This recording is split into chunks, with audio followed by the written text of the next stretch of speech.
Às vezes nós morremos espiritualmente por causa de bobagens. Às vezes nós desperdiçamos um dia da nossa vida por causa de bobagens. Às vezes nós desperdiçamos uma semana na nossa vida por causa de uma bobagem. E aí o pior, quando a gente percebe que nós estamos desperdiçando anos e a vida inteira por causa de bobagens que a gente resolveu guardar. E são aspectos da nossa personalidade, minha gente. E é por isso que eu não me desprendo dessa responsabilidade. Eu preciso crescer. E eu posso ajudar a crescer os que estão do meu lado.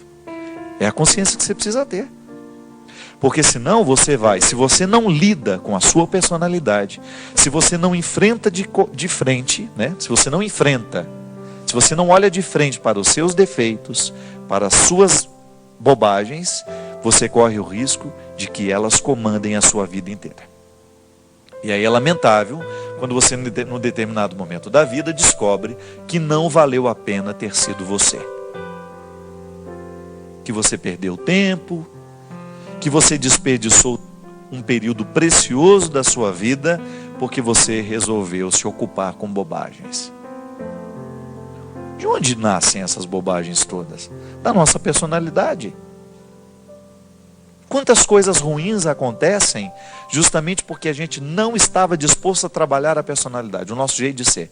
Aí a gente se justifica, eu sou assim mesmo. Então cuidado, porque sendo assim mesmo e escondendo atrás desse eu sou assim mesmo, você vai comprometer a sua alegria, você vai comprometer a sua felicidade. E eu não sei se isso vale a pena. Comprometer a felicidade da gente. É por isso que Jesus ensinava um código de leveza. Quanto mais leve a gente for, minha gente, mais fácil será lidar com a gente. Quanto mais leve a gente for como pessoa, mais fácil será ter o outro do nosso lado. Porque senão a gente vira um peso morto. E não acredito que ser um peso morto seja um projeto que vale a pena. Joga fora os seus excessos. Não tenha medo de olhar para dentro de você e descobrir aquilo que existe de mais mesquinho para jogar fora. Não é para ficar contemplando, chorando e lamentando. Eu sou assim. Jogue fora. Todos os dias você precisa fazer o esforço de jogar fora os excessos, aquela parte do seu coração, da sua vida, da sua personalidade, que definitivamente não joga a seu favor. Às vezes a gente vai perdendo, é porque a gente está jogando contra. E eu não tenho dúvida de que, quando você alimenta um defeito, você perde a oportunidade de alimentar a virtude. Então você está julgando o contrário. São muitos os sentimentos mesquinhos que nós alimentamos. Não estou dizendo para você não, viu? Estou falando para mim também.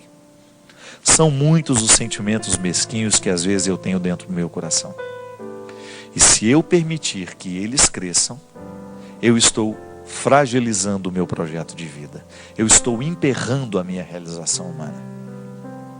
E se aí eu acredito que santidade e realização humana é a mesma coisa, passa pelo mesmo crivo, o santo é o homem que se realizou como humano, que permitiu que na sua carne Deus pudesse estabelecer a sua tenda e pudesse se tornar um sinal para os outros. Então eu preciso descobrir e viver o meu comprometimento com a minha humanidade, já que eu pretendo ser santo. Santidade não é outra coisa senão a disposição humana, a partir da graça divina, de lapidar os excessos que se tem. Ligue para nós, participe do nosso programa. 0 operadora 12 31 86 26 00. Este é o programa Direção Espiritual. Eu sou o Padre Fábio de Melo. Nós estamos aqui dispostos a estabelecer este momento de comunhão com você. Vamos começar atendendo os e-mails que nos chegam.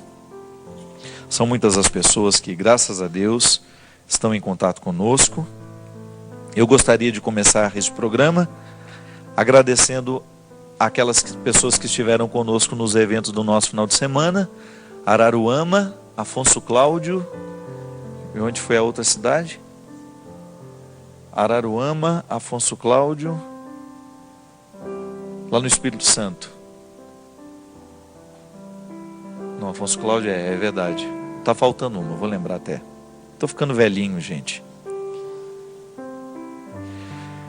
Tô velhinho, tô esquecendo os nomes. Padre Fábio, quem escreve aqui é a Marcela de Belo Horizonte. Gostaria de saber a sua opinião quanto ao livro O Segredo, que tem como conceito: peça, acredite e receba. Quem nos induz a imaginar? O livro nos induz a imaginar e idealizar nossos sonhos para realizá-los. Será que é assim que na vida realmente acontece, padre? Eles ensinam a partir para a ação, mas sempre idealizar. E em uma palestra do senhor, já vi você dizendo que quem idealiza demais perde a oportunidade de conhecer o que verdadeiramente existe ao seu lado. Qual é o sentido de tudo isso, então? Forte abraço, Marcela. Marcela, o grande problema é quando nós compreendemos esta idealização. O que é a idealização? A palavra ideal é aquilo que existe como se fosse uma realidade iluminada, que não nos pertence ainda, mas que nos motiva. O sonho muitas vezes é isso. Eu imagino que aquilo possa acontecer na minha vida e vivo à sombra desta imaginação. Agora, o que precisamos fazer? Eu nunca li este livro, então não sei nem do que se trata. Sei que é um livro que já vendeu milhões e milhões de cópias e agora estou tendo essa informação através de você, que ele trabalha a partir deste conceito. Peça, acredite e receba.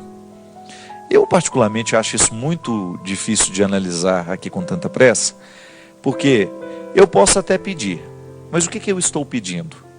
Será que aquilo que eu estou pedindo realmente está de acordo com a minha possibilidade? Tudo bem, aí eu vou acreditar que estou, e vou receber isso. Minha filha, longe de querer, a vida não pode ser mensurada dessa forma, né? Com essa clareza toda. A vida continua sendo um mistério. Agora, eu gosto de pensar que a minha pessoa, eu, estou contextualizado entre sonho e realidade o tempo todo.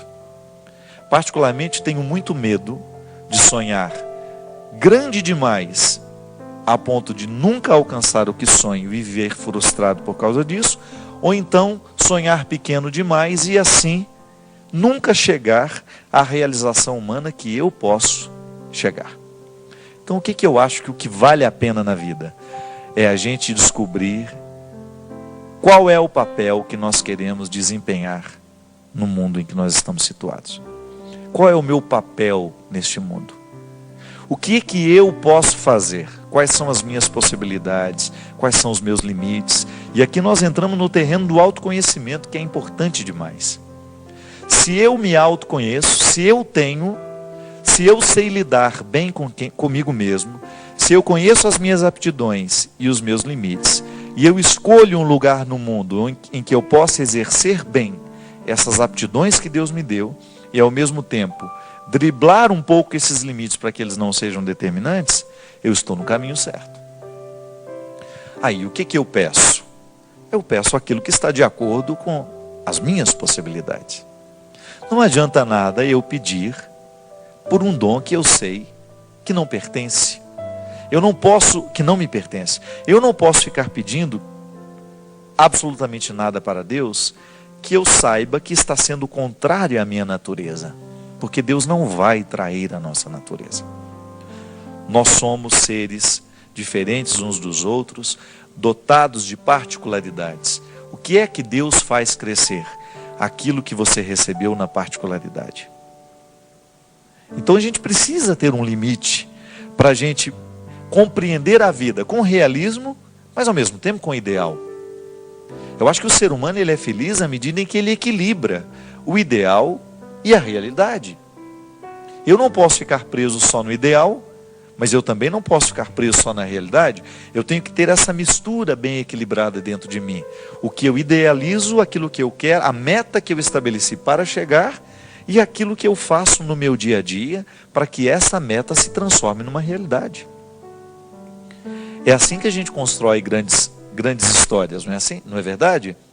Grandes homens, grandes mulheres nascem nesta luta constante para fazer com que o ideal estabelecido possa se concretizar. Porque, por outro lado, a gênese das frustrações está diretamente ligada à inadequação do sonho. Então a pessoa tem um sonho que definitivamente ela não tem possibilidade de realizá-lo. E aí, quando essa palavra possibilidades, ela também precisa ser explicitada. Quando eu falo das minhas possibilidades, eu estou contextualizando o que eu tenho como pessoa, os aspectos da minha personalidade, a minha sensibilidade, as minhas aptidões, mas eu estou falando também do meu contexto. É como querer ser patinador de gelo morando no Ceará. Onde que eu vou ter uma pista de patinação morando lá no sertão da Paraíba, não é? Eu preciso me deslocar para viver esse sonho. Aí vamos ver se existe possibilidade para este deslocamento. Estou dando um exemplo bobo. Porque às vezes nós estamos no lugar errado, vivendo o sonho certo. Ou estamos no lugar certo, vivendo o sonho errado. Essa clareza a gente vai tendo à medida em que a gente partilha. Olha, sabe o que eu já pensei para a minha vida? Isso. E aí, ouvindo pessoas que estão do nosso lado, que nos ajudem a refletir sobre aquilo que nós estamos querendo, a gente de repente chega a uma conclusão. É igual, acho que foi anteontem. Estava lá no Rio de Janeiro, na casa de uns amigos, e de repente a filha partilhando de um sonho que estava tendo. Quero ir para os Estados Unidos para fazer o 2º ano colegial. E aí a gente conversando, mas será que é o momento de ir? Por que fazer o 2º ano lá? E aí uma série de fatores, a mudança, deixar o lar onde se está tão estabelecido, para viver uma época da vida que não é tão determinante, porque se fosse o 3º ano, tudo bem, mas o 2º, e se não der certo? Aí você perde o 2º, fica difícil retomar para o Brasil, por causa da diferença de datas letivas. Aí a própria pessoa, a partir do momento que partilha o sonho, descobre que se ela fosse viver aquele sonho naquele momento, o sonho poderia se transformar num pesadelo. Mas outras pessoas precisaram ajudar a refletir o sonho. Então, só modifica o sonho continua o mesmo, quero estudar nos Estados Unidos, mas modifica o momento que vai. Está vendo como é interessante? Porque às vezes a gente quer realizar o nosso sonho ao nosso modo, e de repente, a interferência positiva de alguém que nos ajude a refletir o sonho, é absolutamente determinante para que a gente continue sonhando o sonho certo. Para que aquele sonho não se transforme num pesadelo na nossa vida. É isso aí. Nós vamos continuar sonhando sempre, porque faz parte da vida humana. E o sonho, você precisa sonhar. Os sonhos nos mantêm vivos, mas você faça de tudo para descobrir o que deste sonho tão grande pode ser realizado hoje, ainda que seja em preparação no pequeno da realidade. Porque quando a gente não trabalha no agora da realidade, nós nunca vamos realizar o sonho. E aí fica infértil. Eu preciso no agora da minha vida realizar a pequena parcela que o dia de hoje me pede, para que este sonho se transforme numa realidade. Só pode caminhar 1000 quilômetros aquele que dá um passo de cada vez. Há dias em que a gente poderá correr um pouco mais, vai ter disposição para isso, o clima vai ajudar, você avança. Mas há dias em que você vai ter que esperar pelo descanso do corpo. Não é assim? A vida prática não é assim? Então, os sonhos seguem a mesma regra. Há momentos que de repente você percebe que a realização daquele sonho acelerou na sua vida. Tudo estava favorável, mas há momentos em que isso está emperrado.